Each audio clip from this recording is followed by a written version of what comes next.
یکی از گناهانی که هیچ کدام ما هیچ گاهی به او فکر نکردیم بحث یأس و ناامیدی هست. محزون بودن و غمگین بودن و پژمرده بودن و پریشان بودن و ژولیده بودن گناه است. برای یک مسلمانی که اعتقاد به خدا و قیامت و روز آخرت دارد نمیزیبد که این مسلمان ناامید باشد. واجب است برای انسان مسلمان که امیدوار باشد. لا تیأسوا من روح الله انه لا ییأس من روح الله الا القوم الکافرون. نباید از رحمت خداوند مایوس بشوید. جز کافران الله میگه هیچ کسی دیگری از رحمت من ناامید نیست. پس چقدر این ناامید بودن و مایوس بودن گناه عظیم است. لا تقنطوا من رحمت الله ان الله یغفر الذنوب جمیعا. نباید از رحمت پروردگارت مایوس و ناامید بشوی، ولو که اگر هر قدر مرتکبی اشتباه و خطا و گناه هم شده باشه.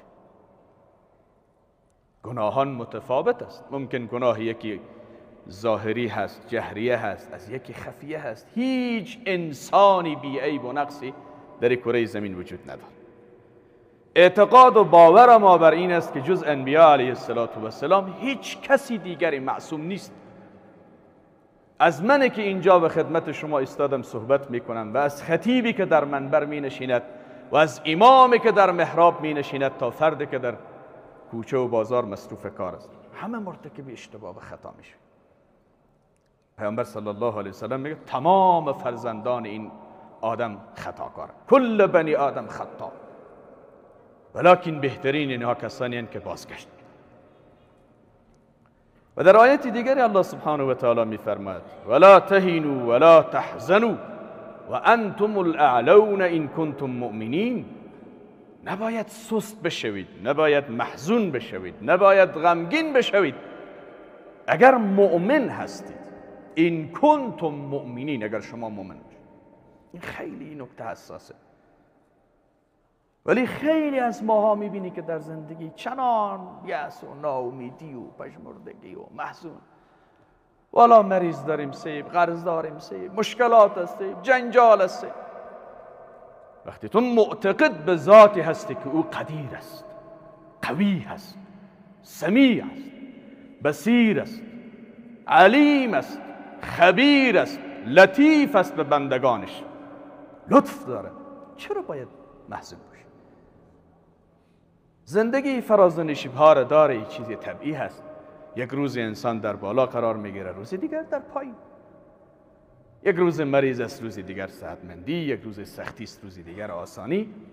ولکن تلک الایام نداولها بین الناس. میگذره روزها. نباید برای خود یأس و ناامیدی را اصلا در ذهن و فکر خود نباید یأس و ناامیدی را جا بدی. این یکی از جمله گناهان ناشناخته شده در جامعه ماست. ما اگر یکی از اعضای خانواده ما نمازش ترک بشه، فوراً شروع میکنیم واکنش نشان دادنه. ولی در روح او هزاران ناامیدی نهفته است، ولی در برابر او بی‌تفاوتی. جوان ما پژمرده است، محزون است، غمگین است. یکی احساس مسئولیت نمی کنیم که لحظاتی به او کنارش بنشینیم، درد دلش بشنویم، روحیه بدیم برش. بفهمانیم او را که جوان برای انسان مسلمان زیبنده نیست که محزون و غمگین باشه. رسول الله صلی الله علیه وسلم در غار ثور برای ابوبکر چی میگه و الله تبارک و تعالی چگونه برای پیامبر خطاب میکنه؟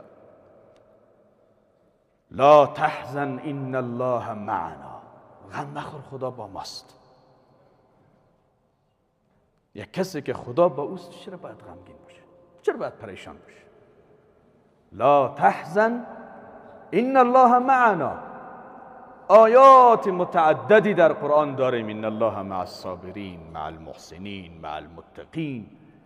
خدا با صابرینه، با متقینه، با نیکوکارانه.